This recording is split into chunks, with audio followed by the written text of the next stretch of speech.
दधि अरु ज्ञान घन सतगुरु शंकर रूप। नमो नमो बहुमारही सकल सुपूजन भूप। अव्यक्त रूप में परमाराध्य संत सदगुरु महाराज जी के परम पवित्र श्री चरणों में कोटि सा नमन। उनके ही परम पवित्र हृदय ब्रह्मर्षि संत श्री चित्रानंद जी महाराज के परम पवित्र श्री चरणों में बारंबार नमन। मंच पर विराजमान सम्माननीय साधु महात्मा गण, सम्माननीय विद्वत जन, धर्म प्रेमी सज्जनों, परम आदरणीय माताओं एवं भक्तिमती बहनों, सबों का अभिनंदन करते हुए मैं पदवंदन करता हूँ। बोलिए प्रेम से श्री सद्गुरु महाराज की जय।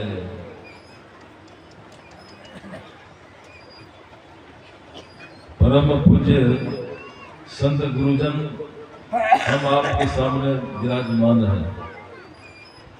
इनके सामने कुछ कहने में हिम्मत नहीं हो रहा है, पर आदेश है, आदेश पालन हेतु मैं कुछ कहने जा रहा हूँ।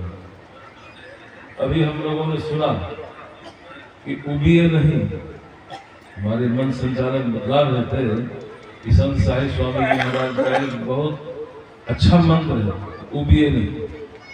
कहानी सुनाता हूँ कि कई डाकुओं ने धन लूट करके लाया और एक जंगल में चला गया बकरा करने, हिस्सा करने।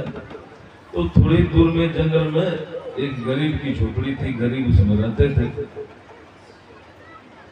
पकड़ा करते करते, हिस्सा करते करते, क्योंकि धन बहुत लूटा था, सवेरा होने चला तो उसमें फैसला हुआ कि अभी तो दिन होने जा रहा है, अच्छा होगा चलो इसको श्मशान में गाड़ देना है और फिर रात्रि के समय आकर हिस्सा कर लेना है।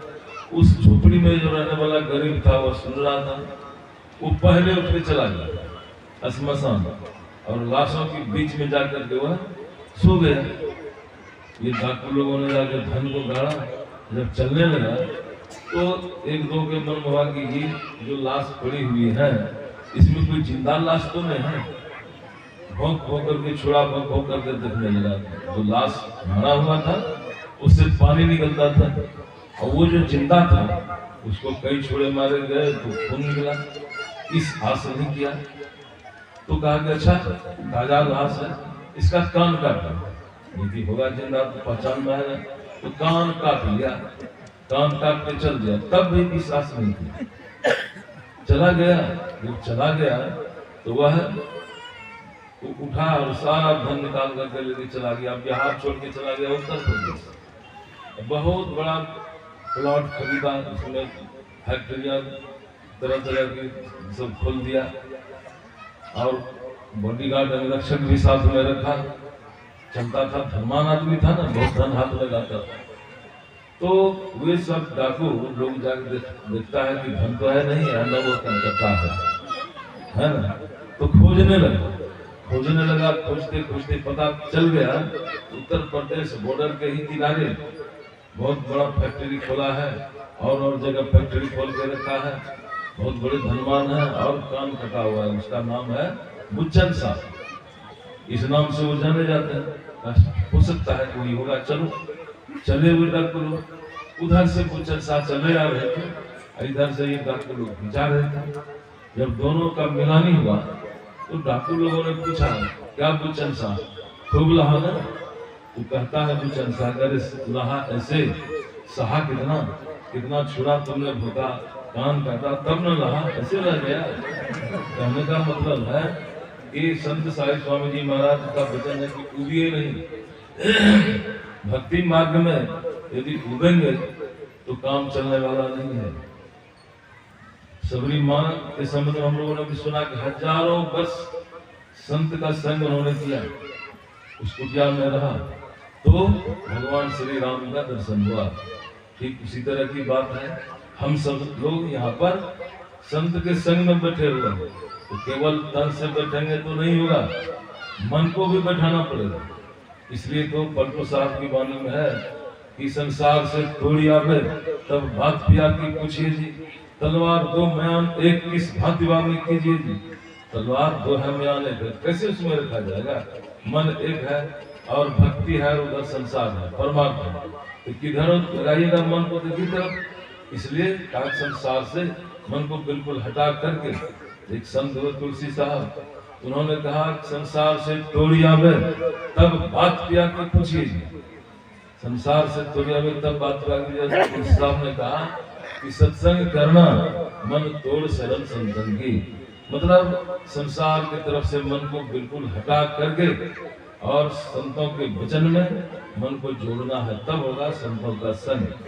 तो हम सब लोगों के सामने संत सदगुरु विराजमान है।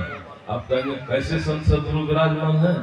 तो जब मैं सिकरीगढ़ धरहरा में रहता था तो कभी कभी मैं आता था कुपाघाट आश्रम, तो मैंने देखा कि आश्रम में एक कदम का गाछ है, कुआं है, टंकी है, उसी जगह कदम का गाछ है।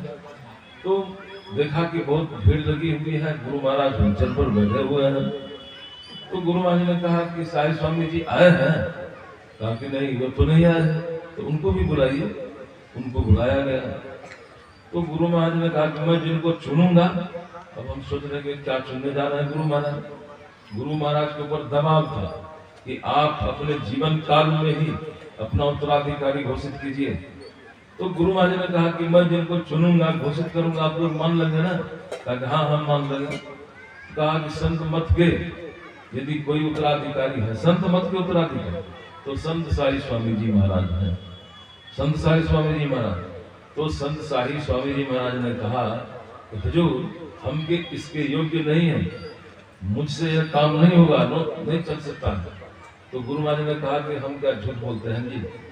हम झूठ बोल रहे हैं कि आप इसके योग्य नहीं है, जबरदस्ती आपको हम बना रहे हैं। तो कौन कहेगा कि झूठ बोल रहे हैं आप? गुरु महाराज झूठ बोलेंगे? गुरु महाराज तो बिल्कुल सत्य बतला देते। तो ऐसे महान संत सदगुरु साई स्वामी जी महाराज, उन्होंने ऐसे संत को भाग दिया। संत मत के विषय में गुरु ने कहा कि संत मत को समझते समझते समझ गया। तो ऐसे संत मत का भार हमारे परम संत स्वामी चतुरानंद जी महाराज को संत साई स्वामी जी महाराज ने भाग दिया है। अब ऐसे संत से हम सब लोग सुनेंगे, श्रवण करेंगे, और श्रवण करेंगे लाभ होगा तब जब संसार से मन को बिल्कुल हटा करके सत्संग के वचन में जोड़ेंगे।